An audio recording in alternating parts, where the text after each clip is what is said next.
Se você chegou aqui de paraquedas, dentro das minhas redes sociais eu tenho um quadro onde a gente chama Manda que eu corrijo, onde a minha audiência manda vídeos treinando para que eu analise o movimento, se está errado ou se pode ser melhorado. Daí, nesse vídeo aqui, que é o primeiro que eu posto no YouTube, algumas pessoas mandaram, algumas mandaram um exercício quase que perfeito, então não tem muito o que analisar. E aí eu decidi, de todo mundo que mandar, selecionar 3 pessoas para fazer análise sobre o vídeo. Mas não desista, continua mandando lá no meu direct no Instagram, porque sempre eu vou estar divulgando esse quadro quando eu divulgar o momento de você mandar o vídeo e eu fazer uma análise do seu exercício. A primeira pessoa que eu vou analisar hoje é o Leonardo. Ele mandou um exercício aqui fazendo o stiff, né? Então vamos analisar aqui o exercício do Leonardo. O stiff, algumas pessoas têm dúvida se é para fazer com o joelho esticado ou com o joelho flexionado, né? No caso aqui do Leonardo, dá para perceber que ele está fazendo um exercício com os joelhos flexionados. E aí vem a grande questão, por que ele está fazendo com o joelho flexionado? Será que ele não sabe que tem que fazer com o joelho esticado ou deve ser outra questão? Analisando aqui, é claro que a gente deveria fazer algum teste para ter certeza disso, parece que a posterior de coxa dele, que é a parte da coxa, ela é encurtada. Por esse motivo, se ele fosse tentar fazer o stiff com o joelho esticado, ele iria descer muito pouco e provavelmente a posição da coluna ele iria perder, a coluna ia ficar em forma de arco. Né? Então, no caso aqui do Leonardo, eu estou vendo que ele está fazendo com o joelho flexionado por falta de flexibilidade da posterior de coxa. Então, nesse caso, é uma adaptação. Então, não tem como falar que o movimento, nesse sentido, ele tá sendo executado de maneira incorreta. Então, no caso aqui, se você puder fazer com o joelho estendido, faça com o joelho estendido. Vai ativar mais a posterior. Se sua posterior estiver encurtada e aí na hora que você vai fazer o stiff com o joelho estendido, você perde a posição da coluna, você pode fazer com o joelho flexionado. Agora tem uma grande questão. Vamos supor que você seja uma pessoa que tem uma boa flexibilidade de posterior de coxa. Mas você também pode fazer com o joelho flexionado. Qual que é a diferença de fazer o stiff com o joelho flexionado com o joelho esticado? Se você não tem falta de flexibilidade na posterior. A diferença é o seguinte, quando você faz com o joelho esticado, pega muito mais a posterior de coxa, que geralmente quem faz stiff é isso que quer trabalhar. Quando você faz com o joelho mais flexionado, você ativa um pouco mais o glúteo, porque a flexão do joelho faz a posterior, o músculo atrás da coxa, ficar de um jeito mais encurtado, não tão estirado. Por esse motivo, o glúteo ele consegue ser mais ativado. Então, se você está buscando fazer um treino com ênfase mais em glúteo, então você pode fazer com o joelho flexionado, vai te ajudar bastante. Agora, se você está fazendo um treino com mais ênfase na posterior de coxa, nos isquiotibiais, você faz com o joelho esticado, né? Salvo as exceções de quem tem a posterior encurtada, que eu acredito que seja o caso aqui do Leonardo.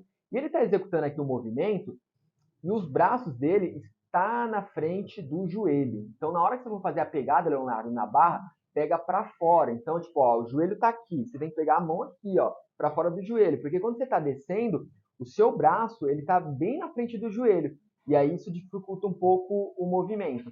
Você está projetando o bumbum para trás, tá interessante o movimento. Tem um pequeno detalhe que é na sua coluna. Quando você está descendo, você está perdendo um pouco a sua lombar, o bumbum ele não está ficando totalmente empinado. Como que você faria para manter o bumbum totalmente empinado? No seu caso, você teria que descer um pouco menos, porque como eu disse, o importante no stiff não é o tanto que você desce, é manter a coluna alinhada. Se você for descer muito e perder a posição da coluna, aí não é interessante, porque você pode se prejudicar. Entenda, descer bastante é legal, você aproveita a amplitude, desde que você não perca a posição da coluna. Mas o melhor mesmo, Leonardo, para você fazer é trabalhar a flexibilidade aí da sua posterior de coxa. Pode ser que sua posterior seja encurtada, pode ser também o seu glúteo, pode ser que o seu abdômen, então teria que fazer uma avaliação mais precisa, teria que fazer uma avaliação com você para saber de fato a diferença, mas pode ser que esses músculos estejam encurtados, então tem que testar aí e tentar melhorar a flexibilidade deles para você executar esse exercício de uma maneira melhor. E aqui, ó, eu falei que a pegada da sua mão ela está muito fechada, né? Se você fechasse um pouquinho mais as suas pernas também, já ajudaria nesse sentido. E aí a sua cervical, você está executando o movimento olhando um pouco para cima, né? Tenta deixar a cervical alinhada. Então, na hora que você executa o movimento, ó, você está olhando para frente. Mas conforme você vai descendo, o seu olhar ele vai indo para baixo, para você manter ali a sua cervical alinhada, tá? Então vamos aqui para o próximo vídeo agora, que é o caso do Alexandre. No caso do Alexandre aqui, dá para perceber, vamos analisar o movimento dele aqui, que ele está fazendo um levantamento terra. Então vamos lá para as primeiras observações no caso do Alexandre. Levantamento terra, quando você pensa num exercício para melhorar a sua força, você é um powerlifting, você quer melhorar a sua força, você faz levantamento de peso. Muito interessante você bater a anilha no chão, ou você tirar o peso de baixo e subir. Na modalidade é isso que acontece. Mas aqui, no seu caso, talvez esse não seja o seu objetivo, né? Seu objetivo seja hipertrofia ou até emagrecimento. Quando você bate a anilha no chão, você perde tensão. Então você bate, pô, bateu, subiu. Você está pegando um certo impulso, e esse impulso que você está pegando está facilitando o seu movimento. E nesse caso aqui, você também está perdendo tensão. Então, na hora que o peso encosta no chão, os seus músculos que seriam os músculos que estariam sustentando a carga, eles estão perdendo tensão. Então, nesses pequenos segundos onde a anilha bate e sobe, é um momento onde você perde tensão. Então, nesse caso aqui, cara, não seria interessante você bater a anilha.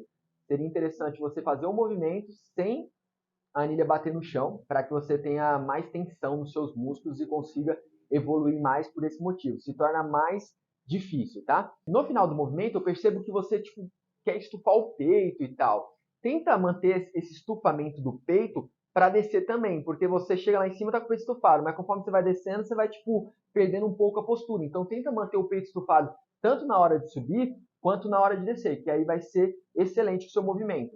E assim, o terra, cara, ele não é um agachamento. O terra é o terra, entende?